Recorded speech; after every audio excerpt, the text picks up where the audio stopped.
welcome back to Open, everyone. So immigration continues to be an issue within our society, and so this new film entitled Perception, it tells the story of immigration from 2 points of view. It showcases how 2 parallel worlds suffer from society's pressure, resulting in life and death decisions. Let's take a sneak peek of the short film, Perception. Criminals all coming to this country and destroying what we work so hard for every day. I'm just thankful that that man is in the right chair at the right time.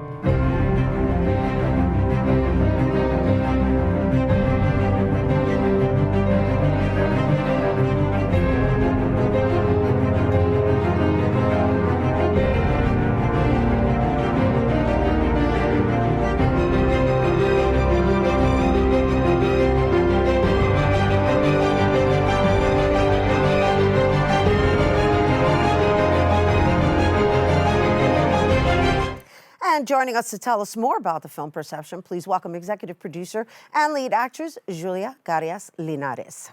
Hello. Hello. And welcome. Thank you. Thank you for having me. Well, you know, I know this film was being created about approximately 2 years ago. A year ago. A year ago. Yes. And I know that it's being premiered here in New York, but the fact that it's a timely piece. Right.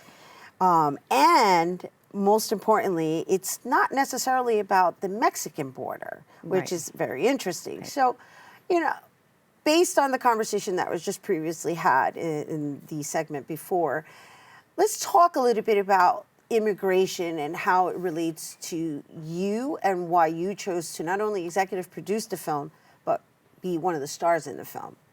Well, for me, it was very important to talk about this topic.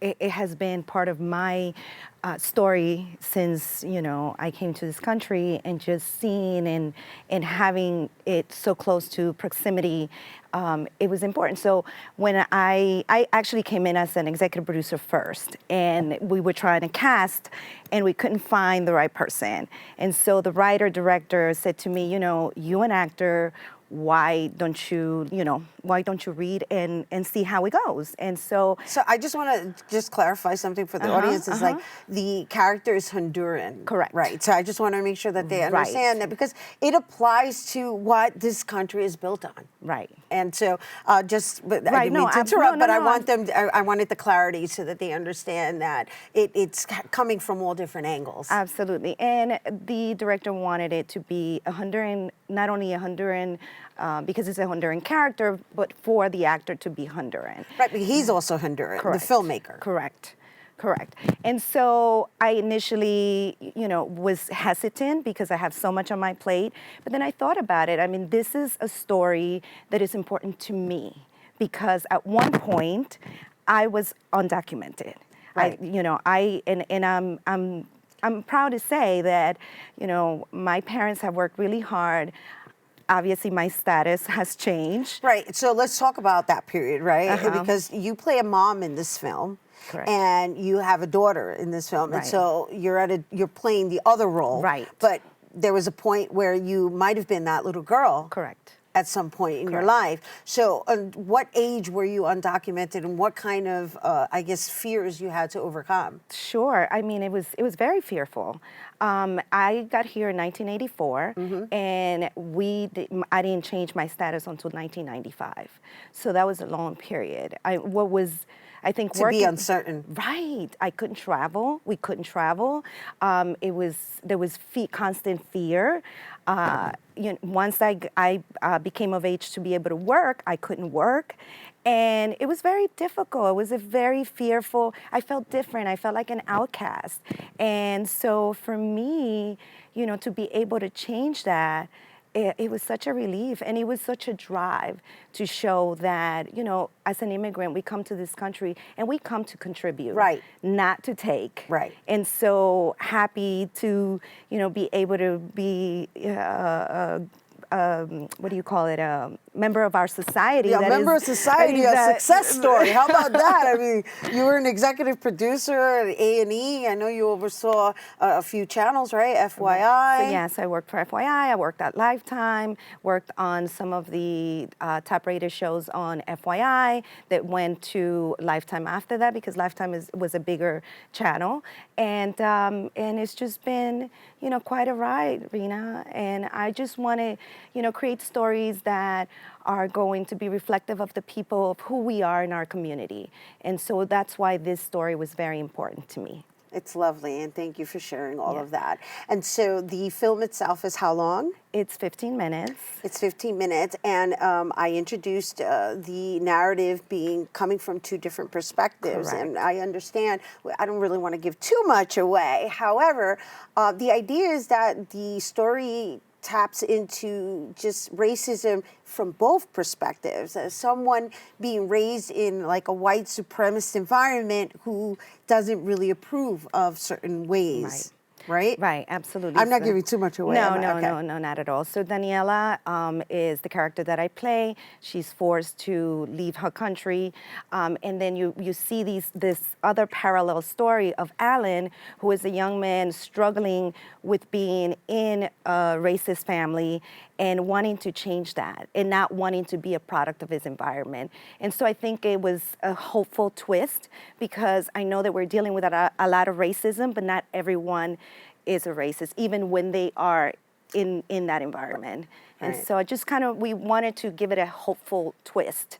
And hopefully we'll have, you know, enough people coming out to see it and support it, and to support this so important topic. Right. You know, that we need to be talking about it. We need to be doing a lot, you know, and participating. So I was excited to Not just shooting it, but supporting it, Right. because we need the ticket sales, and it's not really about the ticket sales. It's about showing the interest, right? Because once the ticket sales are there, then it shows the interest in the topic, and now we have a stronger voice, and it should be coming from all angles. Absolutely, and we need to continue to talk about it and do something about it. And hopefully, this film will, you know, entice people to get involved, go to the census, right? Like we were talking about earlier, Right. participate, and just, you know, continue to talk about this conversation. And so I think it's lovely that you decided to just, you know, go full circle and go back to your roots in re-experiencing or recalling on a certain time of your life, because you're so far from there right now. So I can only imagine what that must have been for you. But I did want to make sure that we left on a really high note. I mean, not that the film isn't a high note. I think we've already expressed to you guys the importance of what it means to support our work. And when I say support our work, I mean our people of color work, because we have a tendency to just go for the commercialized topics, and our stories need to be told, and the way we are able to produce them is by supporting them, and that's why you're here. So, and I just want to share that with our viewers, and then on that note, I before we go, I want to also share what's coming up in addition to the film. Yes, we have a series called Big Deals in Fancy Heels, and is a series, a non-scripted reality show that features 4 strong women in the real estate space. The characters are diverse. We have a Latina, we have a Persian, we have an Italian white, but we also have a Brazilian. And so the idea is to, again, showcase our community in a positive, creative way. And I felt like for me it was important to give the next generation of young women a story, a platform where they can see women working together, because we see a lot of the opposite right now, especially in reality television. Oh my gosh, it's all about cat And fights. So, yes. Yeah, that's what gets the ratings. And so, absolutely. And so I called 3 of my friends who are very successful producers. I pitched them the idea. They loved it, and you know, we decided, why not? Let's do this differently, right? And so we're going to be.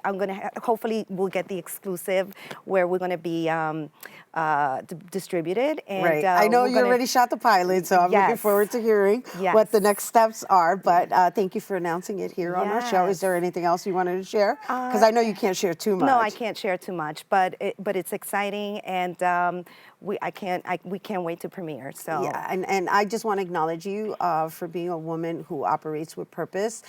You know, you've been in the TV field for quite some years, and I know it's a market that you can kind of like be jaded and just go for the ratings and go for the money, and it's challenging to create and or produce content that is meaningful. Right. So I acknowledge you for that. Thank you. And I thank you so for bringing much. it here with us Absolutely. and sharing it with our viewers and you guys. for Once having me. again, Perception. Perception is premiering this weekend. It's premiering at the 11th Annual Bright Side Tavern Film Festival, and that's happening on Sunday, March 1st. I believe it's airing at 1:45 p.m. Rather, you know, they're screening at 1:45. I'm used to television.